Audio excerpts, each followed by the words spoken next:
That is a large dog. Look at those dogs. Those are big dogs. So big dog.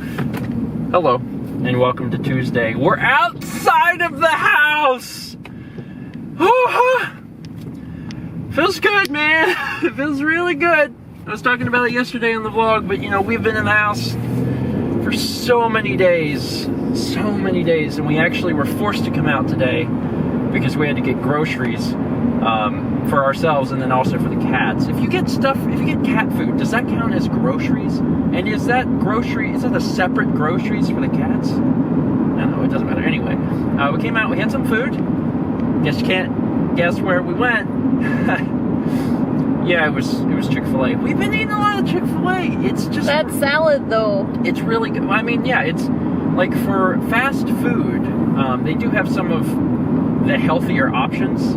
Like I know whenever people talk about food, you've got cheap, fast, and good or delicious. And people say pick two. Well, at Chick-fil-A, you can pick all three, man. The food is not expensive, it's fast, and it's good. It's legitimately good. So we go there, Mal gets a salad, and I just pick out on stuff.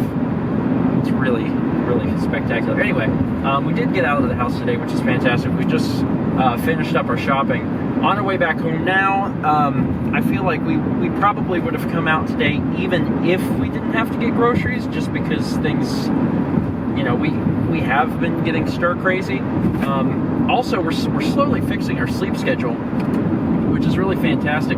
A few nights ago, I went to bed at 1 p.m. Then I moved the time I went to bed back by like 3 or 4 hours. I went to bed the next night at like 9 a.m. It's terrible, but that's a huge jump back. Last night, went to bed at 6:30 a.m. We are moving it back. So tonight, if we can get in bed sometime between like 2 and 3 a.m., wake up tomorrow before noon, we are well on our way to fixing things, and that's a good problem to have. So now we're on our way back home. I got a package today from Amazon, which is very, very important because it is going to be kind of like the final piece that allows me to use my laptop as my desktop. I've got things set up, I've got things hooked up, but there's one final piece of the puzzle I was missing. And that piece of the puzzle was a hard drive. I needed another hard drive. Also, I took a shower, took out my contacts. Anyway, I needed an external hard drive because we actually have a lot of external hard drives laying around, but they're all small. And as we've gone over through the years and have grown, we've needed bigger and bigger hard drives. And now I'm to the point where I needed a 5 terabyte external in order to adequately back everything up. And the reason for that is the internals of the laptop are 1 terabyte, and then I also have a 4 terabyte external.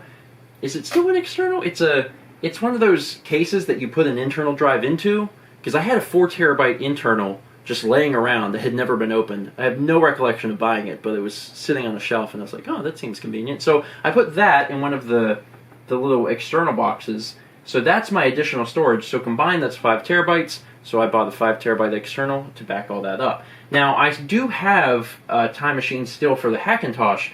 I think it's 4 terabytes, so it's not quite enough. And also, I decided that I'm going to need that soon anyway, because we back up all of our files locally, and the drive that I put all the Stephen Plays content on is like nearly full. So I'm going to need a new drive anyway, so I'm just going to use that. But yeah, this is essentially, now it's like the complete setup. I've got, super fast solid state in here, which is useful. I've been taking pretty much all the projects that I'm going to edit and putting them on here. I'll keep stuff long-term on the drive, but if I'm going to be editing it, I put it on here. For one, because it's faster, because it's solid state, but then number two, it's portable. Even if I just want to edit in the living room, I can. I got it hooked up here through HDMI. Ultimately, that's probably going to change. I think I might have it hooked up through DVI or something. But I can actually connect to both of these monitors if I really wanted to. I just don't really see a need. The only thing I keep on here at this time is Windows, in case I want to monitor a recording. But yeah, I'm super excited because now I have, as far as I know, all of the stuff necessary to make this my desktop. And it is. I have my keyboard and mouse hooked up to it. I've been in the long, arduous process now of moving everything over from the Hackintosh, but I'm doing it. And I mentioned it the other day on the vlog, but I'm trying to go through file by file so I don't bring over everything, because I've done that forever and it's just a bunch of crap from like 10 years ago that I just don't need. So I'm trying to do it one by one. So far so good. It seems to be working, and I guess I'll update the vlog whenever I get everything completely moved over, and most importantly whenever I get the Hackintosh, the physical Hackintosh, out of my life, because I think I'm going to turn it into a Windows computer for now. Anyway, that's it for today. Thank you so much for watching. It is late, but it is not as late as it was yesterday, so I'm thankful for that. We're improving it every single day. And as always, let's be back tomorrow, shall we?